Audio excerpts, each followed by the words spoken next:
Steve Backlund here from Igniting Hope Ministries. Welcome to the Igniting Hope Beliefs Gym, where with these podcasts and the other resources we have at Igniting Hope, we help you work out your beliefs, strengthen your beliefs.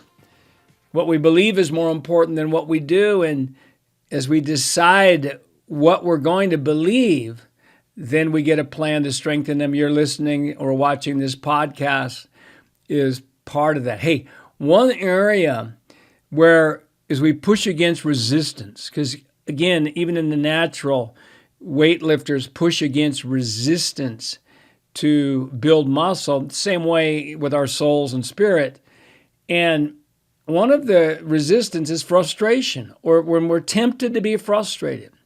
Now, one of the ways to identify what your season is about, it is often connected to what we're tempted to be frustrated about.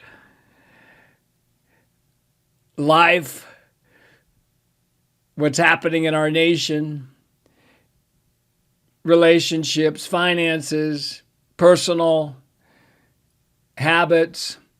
Usually our season is connected to, the purpose of our season is connected to an area where we're battling frustration, because again, what's happening in us is more important than what's happening through us.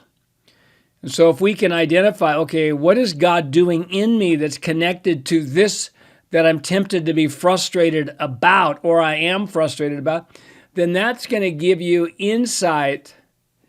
It's going to give you insight into what your season is. And as you push against your frustration with that revelation, you build muscle and you shorten that season. You don't need to go around the mountain again. All right. Today, this is going to be a good one. And the title of today's message is The Art of the Faster Comeback.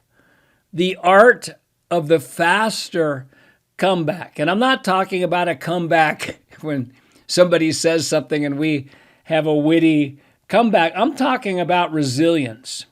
I'm talking about us coming back more quickly after disappointments, after failures, or whatever. And just, let me put it this way. I think you'll understand where I'm coming from. I love talking about joy. The joy of the Lord is our strength. A merry heart is good like medicine. At the end of every podcast, I reference that. But I don't stay constantly euphoric in my joy. My goal is to make my low places higher and not stay as long. One of our real core values that we teach is that we celebrate progress, not perfection.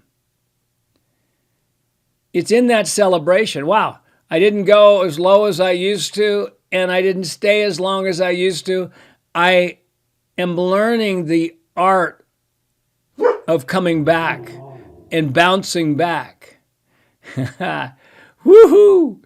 I used to stay this low and stay 2 weeks. Now I just go this low and stay a day. Yes. And we're really talking about resilience. Resilience is defined as the ability of a person to adjust to or recover readily from adversity and difficulty. It's the ability of a person to adjust to or recover readily from adversity and difficulty.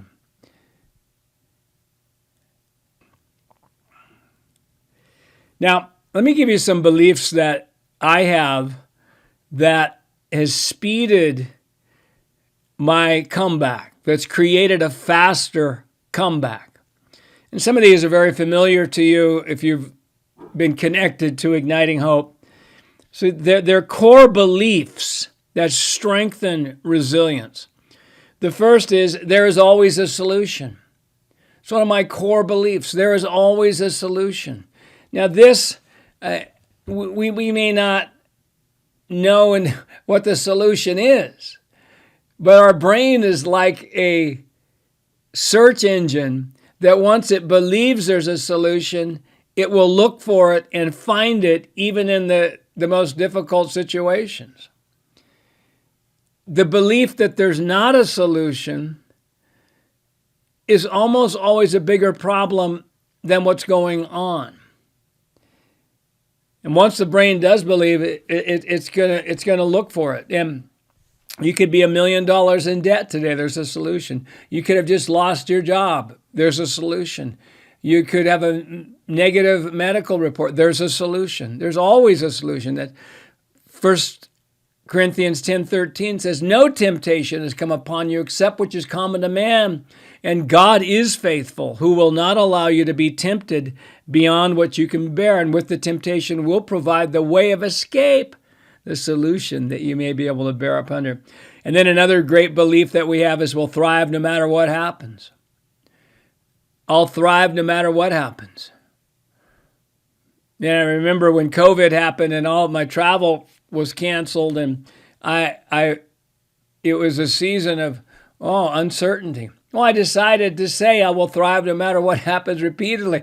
And what happened was I met that uncertainty, that negative, seemingly negative circumstance in my life with that belief. By the way, those who renew their mind with the truth, they'll thrive no matter what happens, will transform their future into thriving no matter what happens. And then the bottom line belief, we love to talk about, even if the worst happens, I will be okay. We face the worst outcomes, and for that it very rarely happens, but once we face that, it takes the fear out of it, and then we can build our faith from that point. And then my forward movement in life causes Red Seas to part. We'll talk about that in a moment. And then I celebrate progress, not perfection. I celebrate progress, not perfection. Now, these beliefs don't deny reality, but they position us to respond to it. Resilient people don't see themselves as victims. They see themselves as people who can move forward and solve problems. You're resilient. You are a person that moves forward and solves problems. Now, just some keys to a faster comeback. Manage your emotions. We don't ignore emotions, but we don't have to be ruled by them. Pause, breathe, settle yourself. 2, reframe quickly. Ask better questions. What's possible now? What's God doing in me now? What can I learn? What can I build from this? Resilient people think differently, and that changes the way they recover. 3, move forward, even in a small way. This is crucial because if we get neutralized by an event, a circumstance, an emotion, and don't move forward, then that lack of moving forward is going to keep us there. Now, again, one of the most, one verse that really gets me is Exodus 14:15, where the children of Israel have their future blocked by the Red Sea. Their past is chasing them down, is catching up to them and the Egyptians, and they're crying out to the Lord. And God says in verse 15 of Exodus 14, why are you crying out to me? Tell my people to move forward. And we talked about this last week, of giving in my message about increasing the likelihood of, it's in this forward movement that we Red Seas part. My forward movement in life causes Red Seas to part. We ask, what's my next step? As we ask, what's my next step? And do something to move forward. Maybe you got a habit you're trying to overcome. Well, and that and it discourages you. You're battling depression. You're battling feelings of a failure. Well, what's a forward movement that you can have about that, of connecting with somebody, of taking a course, getting into a group to help? Just that decision in itself is a bounce back decision. Stay connected.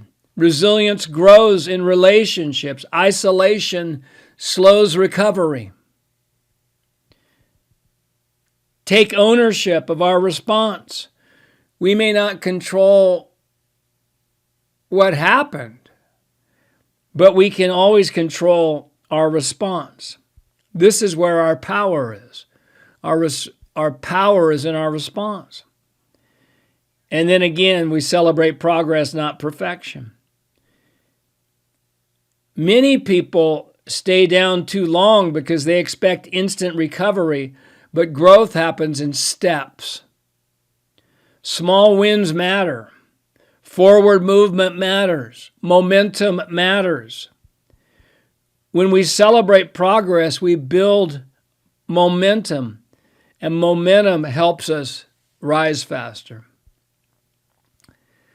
So what are you moving forward in? What even in your own life right now and wherever you're at, this resilience piece, this load-bearing capacity piece, this celebrating progress, forward movement. Because where we're going, the art of a faster comeback is something that we can grow in, and then we can help others in as well. If you like this message, why don't you tell somebody else about it? And it's, you're coming back. You're bouncing back. We all have circumstances that happen that want to drain us. Some of you listening right now, you're in a major war. And you're saying, well, Steve, I'm not thinking about bouncing back right now. I'm trying to just make sure the dam doesn't blow. I've got my fingers in there. I got my toes in there, the leaks. Well, I got a word for you. You're coming out of that. Weeping may happen in the night, but joy comes in the morning. And so hope, you think about this whole thing about bouncing back and resilience. And by the way, I'm giving you some extra things here. I'm getting inspired. It's hope.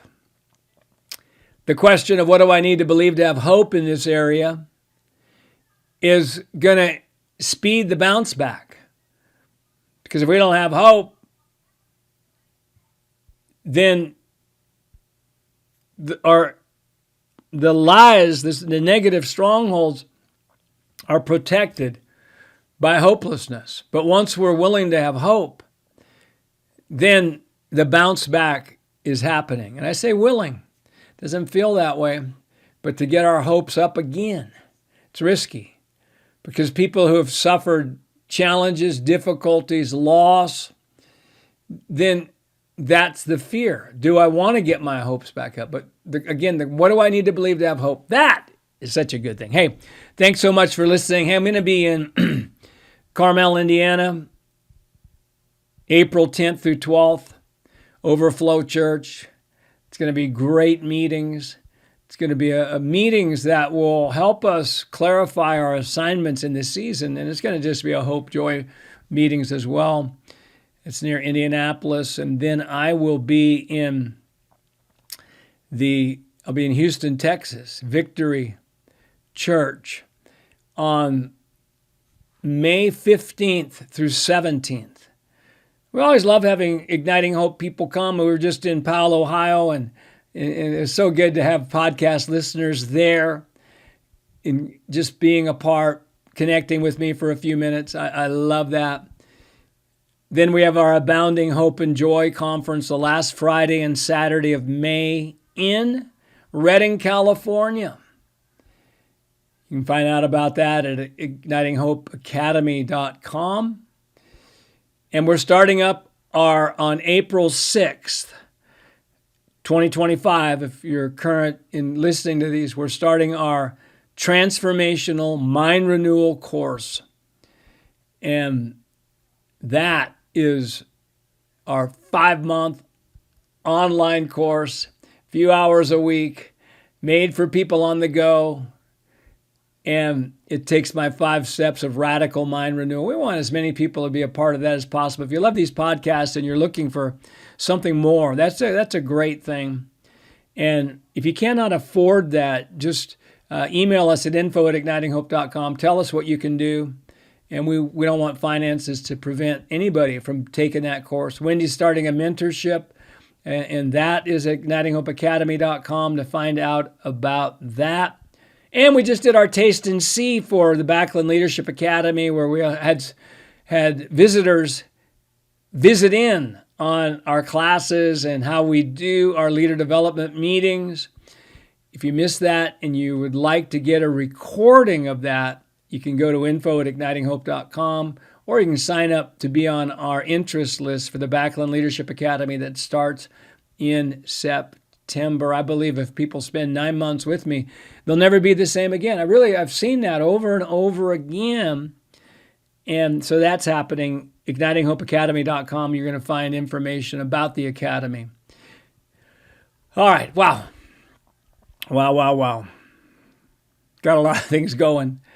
By the way, we got an app. We got an Igniting Hope app. If you want to find that's also there. We have so many free resources at ignitinghope.com as well. Declarations, beliefs to declare. And so thankful for you. And just as I'm praying for you, and this is a word I've released before, but I really have been sharing this with a number of people recently.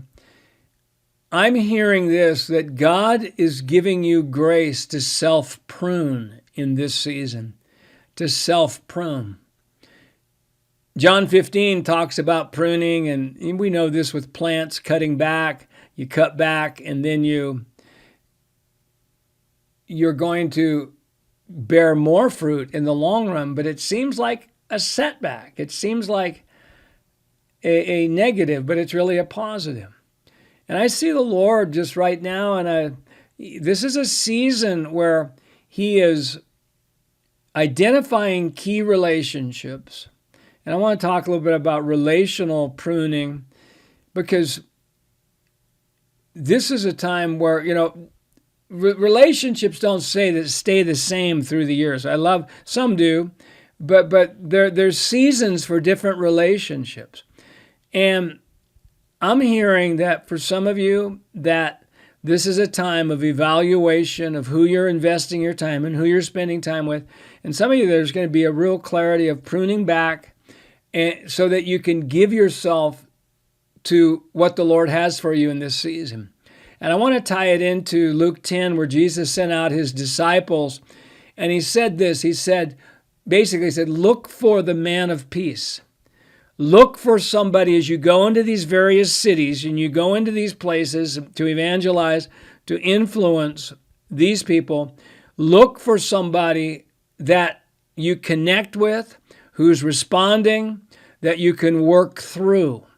And I see that this is a time where the Lord, that principle of different people groups that you want to influence, it could be nations, could be age groups, it could be vocational groups, it could be hobby groups. You're going to get clarity on who the Lord is really calling you to. I was at a church I'm attending here in Idaho. They had a woman who just started a group for widows. It's a people group. And I thought, wow, that is so good. So good. I love the assignments. And I'm seeing a pruning back so you can give yourself to specific assignments in a greater way and finding the man or woman of peace. All right. Hey, thanks so much for listening to this podcast from Igniting Hope Ministries. And we are here to ignite your hope. The Greek meaning for the word hope is the confident, joyful expectation that good is coming. The confident, joyful expectation that good is coming. The psalmist said in Psalm 27, I would have lost heart unless I believed I would see the goodness of the Lord in the land of the living. Now, obviously, the greatest hope is the blessed hope and eternal life with the Lord, and we're so thankful that alone that's all we would need. But God's got more. The Lord has more. And so, yeah, our hope level determines our influence level. He has the most hope, has the most influence. A lack of hope, let me put it this way, decreasing hope is the evidence that we're renewing our mind in believing lies. Increasing hope is the evidence that we're renewing our mind with truth and believing truth. Our hope level is the indicator of whether we're believing lies or truth. Got a lot of hope, believing a lot of truth. Don't have much hope, believing a lot of lies. And there's no condemnation if we're believing lies, but if we don't know what our problem is, we have a real problem. I've made my lack of hope a bigger enemy to me than the devil, a bigger concern than my past, a bigger concern of what's happening through what the media is saying is happening. Hope it's difficult to influence that which we do not have hope for. And then the joy of the Lord is our strength. A merry heart is good like medicine.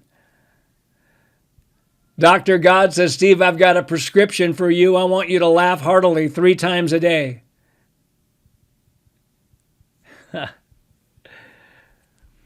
And you can do an online search study of laughter and health benefits. You're going to find some great things there. We don't laugh all the time. We weep with those who weep. But laughter, which is not the whole part of joy, but it is an important part of joy. Laughter is a habit that is going to increase longevity and it's going to increase physical, emotional health. To laugh, we have to let go of something. Laughter is one of the weapons. In 2 Corinthians 10:4, the weapons of our warfare are not carnal, but they're mighty in God to the pulling down of strongholds. When we're able to laugh at the lies creating our negative strongholds of regret, victim mindset, perfectionism, shame, bitterness, fear, when we're able to laugh at those lies, we begin to disempower them. I wrote a book called Let's Just Laugh at That. It's such a thin little book, but it's a fun book. If you're looking for something from me, that book, you can find them on Amazon. It has 45 kingpin lies, laughable assumptions, truth that's going to make you free. That is a fun book. That's a fun book. And so, yeah, we increase joy through thanksgiving, through delighting in the Lord, and by seeing in our various trials what belief system, what belief is being tested.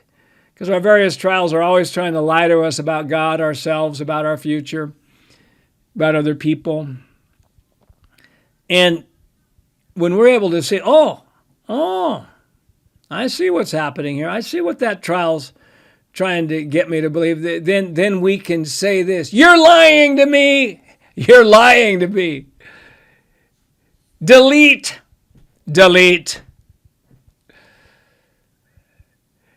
Thank you so much for listening to this.